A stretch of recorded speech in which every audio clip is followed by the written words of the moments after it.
estarmos na presença de Deus e saber que é um privilégio para aqueles que podem e estão na noite desse dia na presença do Senhor. Eu louvo a Deus porque eu sou um pastor de igreja e sou um obreiro raiz, né? Eu nasci no berço evangélico, como já citamos algumas vezes aqui, e também fui muito bem instruído na minha trajetória de obreiro. E eu nunca medi esforço para estar na casa de Deus, independente de chuva, independente da situação. Eu não venho a um culto se eu não conseguir andar. Se eu não conseguir andar, aí verdadeiramente auxiliar sério, não tem como, né? Mas se eu conseguir andar, não tem nada que me peça em casa de vir para um culto adorar a Deus. E eu louvo a Deus porque eu aprendi assim. É por isso que eu não mido esforço em fazer a obra de Deus. É por isso que estar aqui a minha pessoa, estar aqui o auxiliar Sérgio, com sapato ensopado de água, com a roupa úmida, que Cleciane que secou a minha roupa no secador de cabelo, o auxiliar Sérgio enxugou, sempre tentou enxugar, né? A roupa dele no secador também. Daqui a pouquinho nós estaremos retornando, chegaremos lá ensopado novamente, mas aqui eu estou. Por quê? Porque verdadeiramente quando o Senhor Ele me salvou para fazer a obra dele. Ele me salvou para realizar a obra dele. Porque, meus irmãos, fazer a obra de Deus quando tudo está bom é fácil demais. Fazer a obra de Deus quando você está com toda a saúde é muito fácil. Fazer a obra de Deus quando você abre o teu armário e tem de tudo para você comer é fácil. Fazer a obra de Deus quando você abre o teu guarda-roupa e você vai lá e escolhe qual é a roupa que você vai para a igreja, é muito fácil. Fazer a obra de Deus quando você abre o seu aplicativo do PagBank, do PicPay, do Banco do Brasil, seja lá o que for, e está lá na sua conta, 2.000, 3.000 reais, a conta está gordinha, é muito fácil. Fazer a obra de Deus quando o vento está soprando ao seu favor, é muito fácil. Eu quero ver você fazer a obra de Deus quando as coisas não estiverem dando certo. Porque, meus irmãos, quando eu olho para Jesus, eu vejo o meu Senhor andando dias e noite, a pé, com seus discípulos, para ir pregar o Evangelho. Glória a Deus. A gente vamos ver o esforço de Jesus, porque tudo quanto Jesus ele permeou nessa terra, ele deixou esclarecido que ele realizou, é para nós seguirmos de exemplo. Você não vai ver Jesus andando de carruagem, você não vai ver Jesus andando de automóveis. Jesus, quando ele andava no barco, é porque não dava para chegar do outro lado nadando, porque se desse ele ia até nadando. Então ele tinha que subir no barco para passar para outra margem. O que eu estou querendo falar com isso? Não se pode ter dificuldade para fazer a obra de Deus. Não se pode ter dificuldade para vir ao culto adorar a Deus. Você não sabe o que perde. Vai chegar um momento que muitos vão querer estar na igreja e não vão poder. Vai chegar um momento que muitos, mesmo em cima de uma cama, vai implorar para alguém conduzido para dentro de uma igreja para ouvir a palavra e não vai ter mais, porque a igreja não vai estar mais aqui. Jesus vai ter levado a igreja. E nós sabemos que nós vivemos uma época que existe um relaxamento nas igrejas. Pessoas que fazem a obra de Deus do jeito que querem. Pessoas que fazem a obra de Deus como querem. Para mim não serve. Trabalhar comigo também não serve. Ou a gente, eu estava conversando com o auxiliar Daniel antes de começarmos o culto. Ou a gente damos as mãos para fazer a obra verdadeiramente, a obra de Deus como tem que ser feita, ou não serve para mim. Eu prefiro fazer a obra de Deus sozinho do que fazer com pessoas que não querem fazer, com pessoas que querem estar na igreja quando bem querem. Para mim você não serve para trabalhar na obra. Você serve para estar sentado na banca, ouvindo a palavra e dando glória a Deus. Agora, para trabalhar comigo na obra não serve. Porque ou está verdadeiramente na obra de Deus ou não está. Ou faz ou não faz. Por isso que eu quero deixar uma coisa bem esclarecida aqui. Me ache ruim quem achar. Mas vocês vão perceber isso que eu estou falando aqui. Eu já toquei no assunto hoje com o auxiliar Daniel. Tem pessoas que vai ficar mais na banda sentado do que pegando nesse microfone para cantar e ter oportunidade. Porque no dia que vem para a igreja, passa não sei quanto tempo sem vir para a igreja.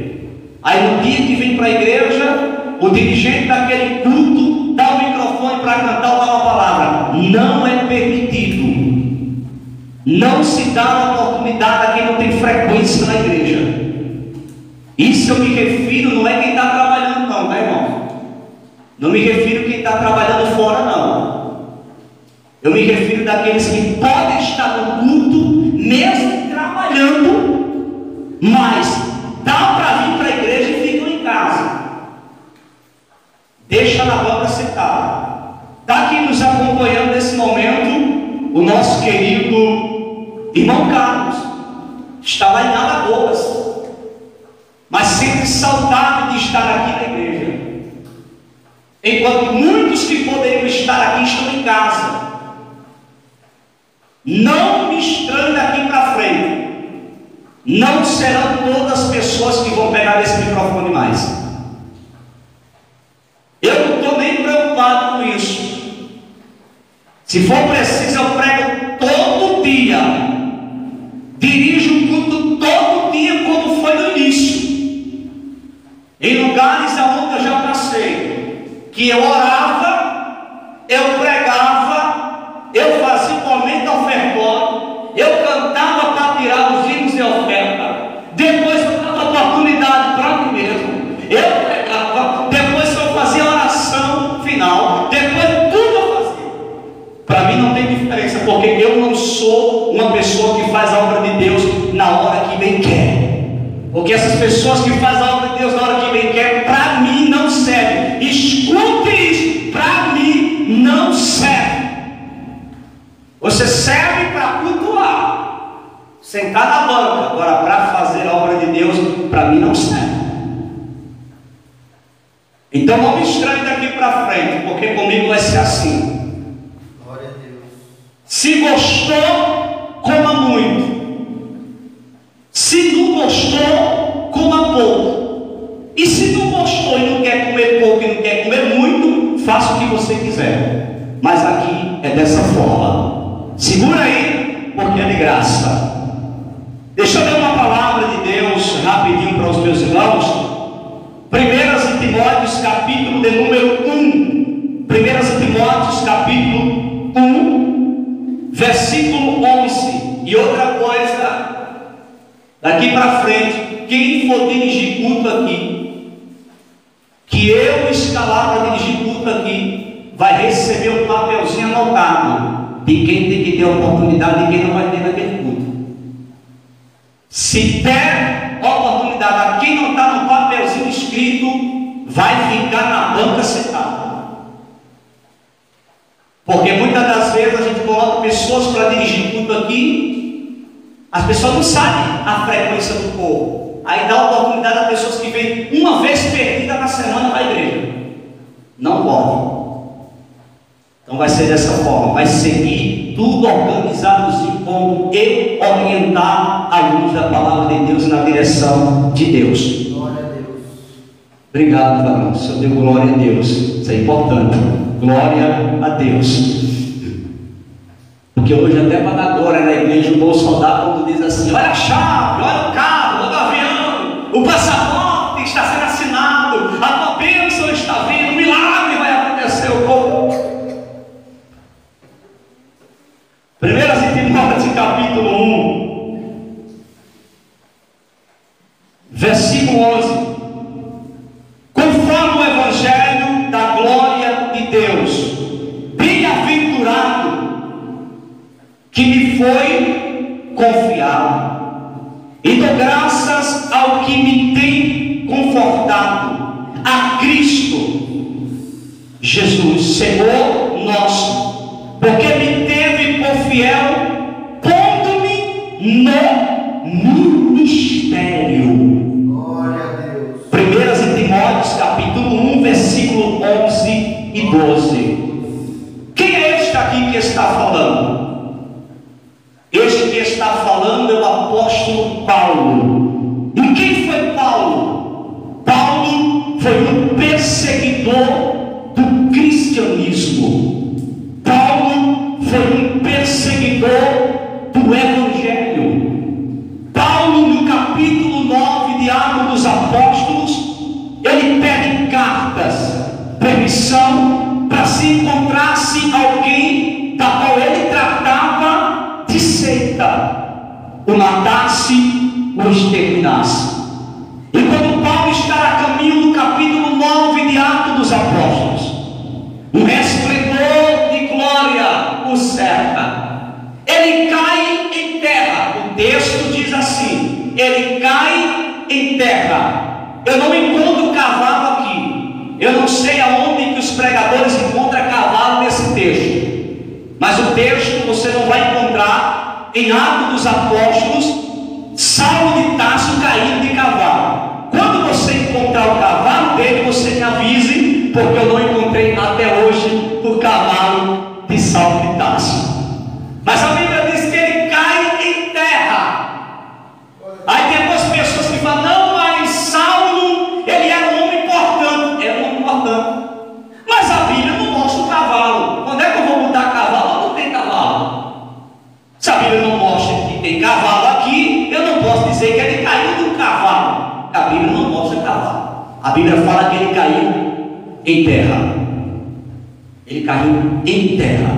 Como ele caiu, eu não sei, mas o cavalo não está aqui. Então o que acontece? O resplendor de glória cerca, ele cai em terra. Depois você lê o capítulo 9 de Atos dos Apóstolos. E quando ele cai em terra, logo uma escama foi posta nos seus olhos.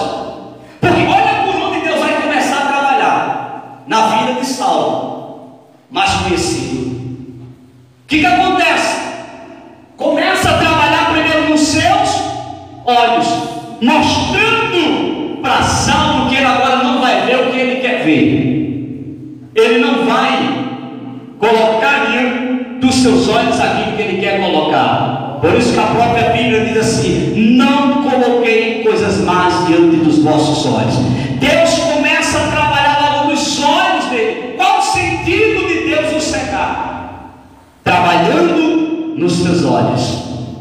Saulo, quando ele volta a enxergar, a sua visão natural volta, mas também a espiritual é extraordinária. Paulo se torna um homem totalmente espiritual, a ponto de lá na frente ele narrar aquilo que o olho não viu, aquilo que o ouvido não ouviu, e que não subiu ao entendimento, ao coração do homem, é o que está preparado. Deus mostra para Paulo, certa vez ele disse: eu não sei, numa linguagem clássica, como que foi? Eu sei que um homem, ele subiu até o terceiro céu, estava falando dele mesmo, e viu coisas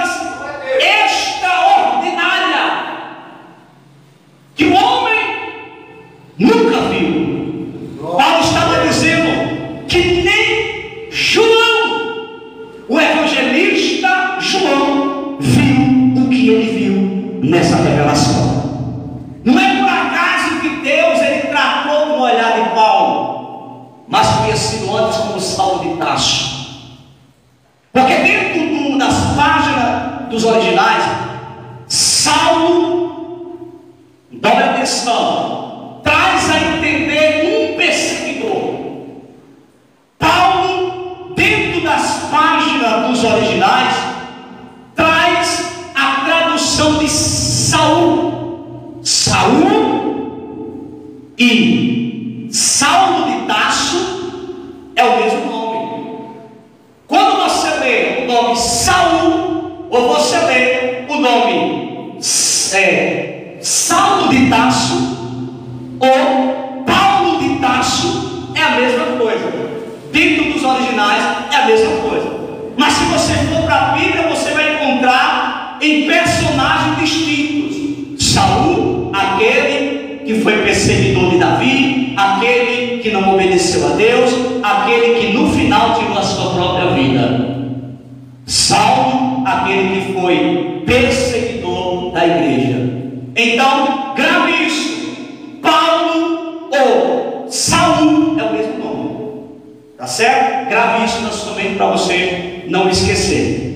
Então, ele agora aqui no versículo 11, 12, ele vai dar graças a Deus, porque o Senhor o chamou para o ministério. Glória a Deus. Porque irmão, Deus não chama quem quer, Deus chama quem Ele quer. Em nenhum momento Saulo disse: eu quero ser apóstolo. Não, em nenhum momento ele se colocou à disposição para ser, mas Deus o chamou para ser, porque quem chama é Deus, quem escolhe é Deus, e quem levanta é Deus. Amém, Senhor. Agora nós temos aqui um homem que perseguia a igreja, agora dando graças a Deus, porque foi chamado para o ministério, reconhecendo a importância de ser um obreiro na casa de Deus, reconhecendo a importância de alguém que trabalha na obra de Deus. Você precisa entender que tudo quanto você faz prol da obra de Deus não é qualquer coisa.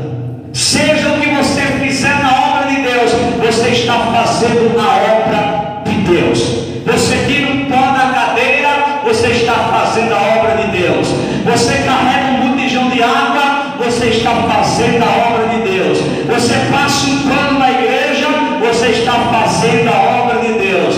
Você dirige um culto, prega, faz a obra de Deus, evangeliza, visita, você está dentro do ministério, porque Deus não coloca ninguém no ministério que não trabalha. Por isso que quando Deus rejeita Saul e procura alguém, ele procura alguém que está trabalhando. Por isso que no livro dos Salmos vai dizer: achei a Davi, meu servo. E aonde era que Davi estava? Davi estava cuidando das ovelhas, porque Deus não tem nada com gente folgada, Deus não conta com gente descansada, Deus não conta com gente que não tem compromisso com a obra de Deus. Você pode ir até para o céu, mas trabalhar na obra de Deus você não trabalha. Fala alguma coisa. Glória a Deus. Então é muito importante Paulo dar graças a Deus pelo ministério. Vou repetir novamente: Saul, Paulo, Saul ou Saulo é o mesmo nome no original. São pessoas distintas nos textos. Guarde isso, que é muito importante para você ter conhecimento. É muito importante. Talvez ao ouvir agora não faça efeito nenhum, mas vai chegar um momento quando você estiver estudando o texto, a tua mente vai abrir o que você ouviu aqui, e você vai ter uma interpretação mais pura e genuína do assunto que você vai estar estudando. Olha o que diz o versículo de número 13: a mim, que dantes fui blasfemo, perseguidor, injurioso, mas alcancei misericórdia, porque eu fiz ignorantemente na incredulidade. Paulo agora estava dizendo: tudo que eu fiz contra a obra de Deus, eu fiz por conta da minha incredulidade.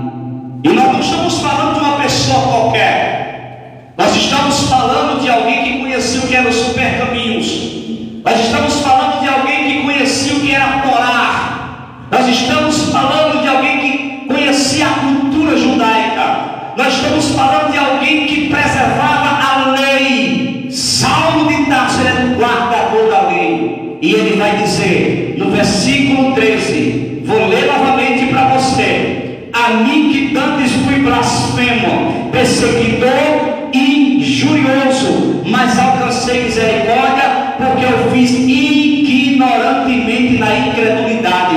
Mesmo tendo tanto conhecimento da lei, ele agora vai dizer que se coloca na posição de um incrédulo, de alguém que não conhecia a nada, na verdade. É por isso que quando ele cai em terra, ele fala: Senhor, quem és? E o Senhor vai dizer: sou eu, Jesus, a quem tu persegues. Olha aqui a expressão. Mas Saulo estava perseguindo quem? A igreja. Porque quem persegue a igreja está perseguindo o próprio Deus. Quem se levanta contra a igreja. É por isso, irmão, que nós temos que entender uma coisa: ninguém toca na igreja. Pode perseguir, porque a igreja sempre foi perseguida. Desde os primórdios dos nossos irmãos, desde os nossos irmãos primitivos, perseguição sempre haverá contra a igreja. Mas as portas do inferno não prevalecem, porque a igreja de Cristo Jesus engole essa Satanás de goela abaixo. Glória a Deus. É assim mesmo. Versículo de número 14. E a graça de nosso Senhor superabundou com a fé e amor que há em Cristo, em Jesus Cristo. Versículo 15. Esta é uma palavra fiel e digna de toda aceitação, que Cristo Jesus veio ao mundo para salvar os pecadores, dos quais eu sou o principal. Paulo agora, ele vai dizer: eu sou o principal pecador. Olha que coisa tremenda. Ele vai dizer: eu, como homem perverso, a graça de Cristo me alcançou. Eu, como homem tão perverso, fazendo tantas coisas pecaminosas, matando os irmãos da fé, assim como ele deu a carta, a palavra de início, de ordem para matarem Estevão, apedrejar. Ele estava ali, ele que disse: apedreja e mata, porque ele era a autoridade da época para aqueles que estavam perseguindo os cristãos. É ele que dizia: mata, é ele que dizia: acaba, e ele estava ali. Por isso que ele, sendo ele o principal, mas o Senhor o resgatou. Sabe o que significa isso, meus irmãos? Não importa o que o homem faça ou deixe de fazer, quando a graça de Deus lhe alcança, quando a misericórdia de Deus lhe alcança, muda a vida dele radicalmente. É isso que é evangelho. O evangelho é mudança de vida.